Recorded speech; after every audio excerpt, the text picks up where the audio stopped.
De câte ori n-am avut situația în care trăiam ceva și gândeam altceva, sau de câte ori n-am avut situația în care gândeam ceva și nu puteam să simt ceva, pentru că nu mă învață nimeni cum să le unesc, cum să îmbin inima cu mintea, pentru că am făcut atâția ani de școală, liceu, facultate, gimnazială, master și toate celelalte cursuri din viață, ca să înzestrez această capacitate uriașă, rațiunea intelectului meu. Și cu partea mea emoțională nu am stat să învăț la fel de mult, nu am stat să investesc la fel de mult pe cât mi-aș fi dorit ca să o învăț, să o dezvolt, să o eficientizez în viața mea, pentru că din cauza ei eu fac a plexului meu solar, eu fac toate scopurile, toate țelurile și trăiesc ca să împlinesc fericirea, bucuria, emoția unei trăiri frumoase, înalte în această viață. Ca să verificăm cum fuzionăm mintea cu inima și cum trăim o relație frumoasă cu ele, să practicăm lucrurile din acest video. Să-i dăm drumul!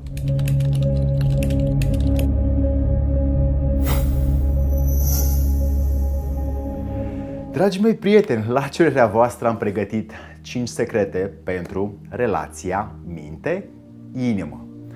Ele lucrează zilnic, lucrează în fiecare oră și cu cât mai mult le cunosc și știu ce pot face ele, cu atât mai mult viața mea va fi mai bogată, mai împlinită, mai cu zadar, mai cu eficiență în ceea ce îmi doresc să fac. 1. Sunt funcții distincte. Partea mea de rațiune, de procesare, de intelect e o funcție distinctă față de partea mea de emoție, compasiune, iubire pe care eu o produc din zona inimii mele. Acestea două lucrează separat, memorează separat, funcționează complet separat, din toată punctul de vedere și noi încercăm să le înțelegem. De asta când spunem uneori nu te înțeleg, este pentru că este o lipsă de emoție acolo. Noi vrem să înțelegem pe ceilalți doar la nivel rațional, ceea ce nu se poate, pentru că sunt programe de o parte și de alta a partenerilor sau oamenilor care vor să înțeleagă un lucru împreună separate. Și aceste programe fiind separate, inimile lor, trăirile lor nu sunt la fel. De asta oamenii în trecut se duceau în mănăstiri, în așramuri, în temple, în biserici, unde aveau un simț comun pentru ceva, în speța lor pentru divinitate, și acest lucru comun al emoțiilor ajuta și funcția rațională să lucreze în egală măsură. Dacă vreți să observați sau să verificați cum e la voi funcția mentală și funcția emoțională și cum sunt acestea distincte, observați că nu vă puteți detașa de una sau de cealaltă și ca să o folosiți. De exemplu, dacă vreau să simt mai mult astăzi, nu voi putea să ies din gândurile mele prea mult. Dacă vreau să gândesc mai mult astăzi decât să simt, nu voi putea prea ușor să ies din trăirile mele. Pentru că ne-am obișnuit să fim așa. 2.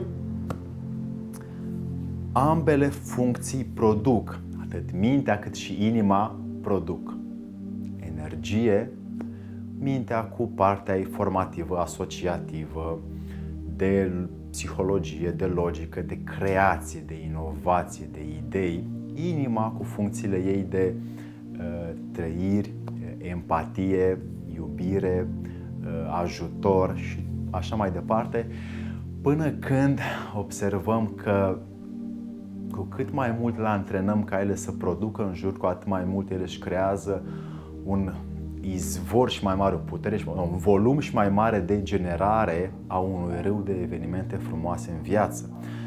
Dacă vreți să observați cum este la voi acum în viața voastră, în realitatea voastră, căutați să vedeți câte gânduri de inovație, cât și gânduri formative aveți. Sunt poate sute, mii într-o zi.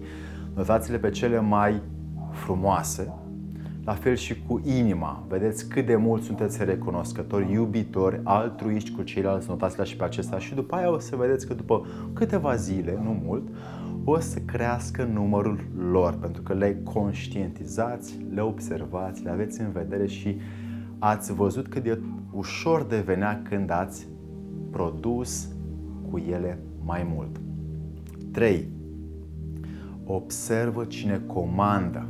Atât mintea cât și inima, la fiecare om în parte, una dintre ele lucrează mai mult decât cealaltă. Așa suntem construiți, nu e vina noastră, așa e vina lucrurilor care ne-au adus la această viață adultă și cu ele, sau cu una dintre ele, funcționăm des, iar pe cealaltă o ținem în stare latentă. Când ținem lucrurile în stare latentă, fie mintea, fie inima, ele produc disfuncții și nu mai putem să înțelegem mediul din jur cât și pe ceilalți.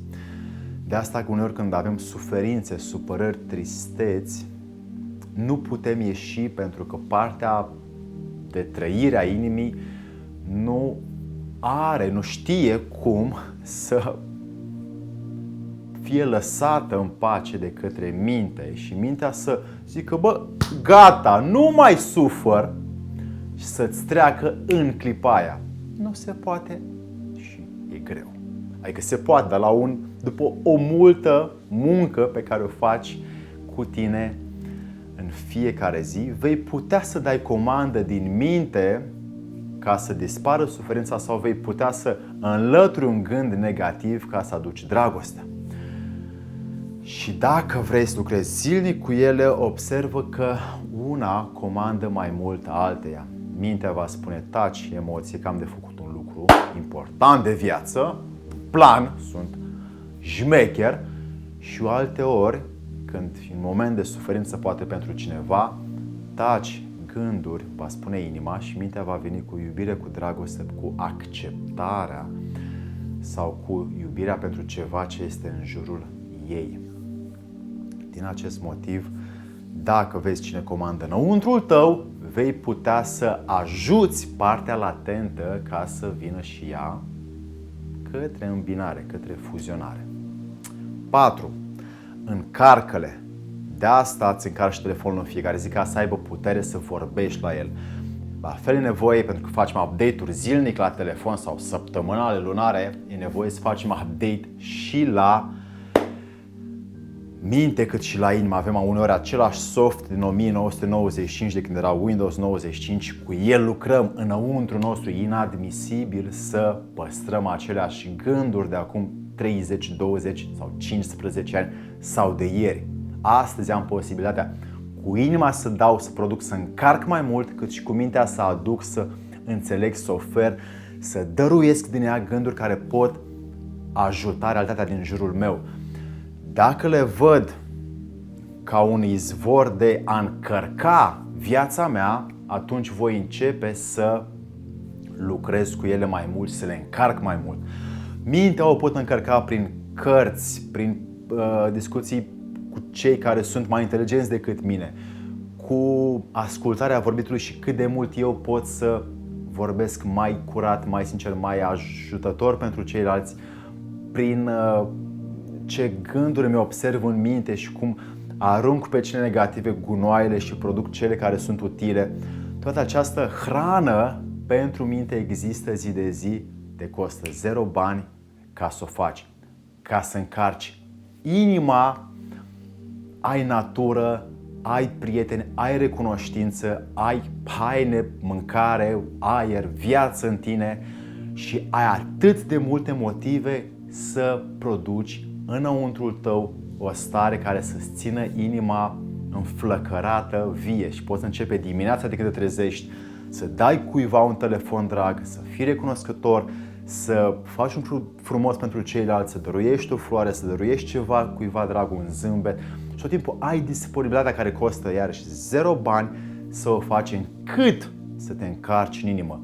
Ambele funcții, deși sunt distincte, memorează, au complet diferită realitatea.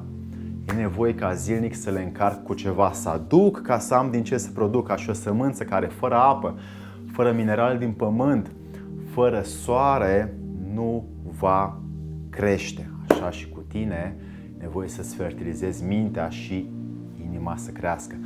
Și 5. Îmbinarea cea mult dorită de către toate scripturile ca să ai relația minte-inimă una și cu ele să mergi mai departe în viață. Fuziunea este un efect al unei munci interioare, cât și exterioare, că nu poți sta în peșteră, ci să o faci aici în viața ta, în viața pe care o ai. Iar această muncă vine după ceva timp. Dacă ai nevoie de ajutor, alexandrupleșa.ro, antrenorulminții.ro, ai deja o sumedenie de videouri care te duc în această direcție.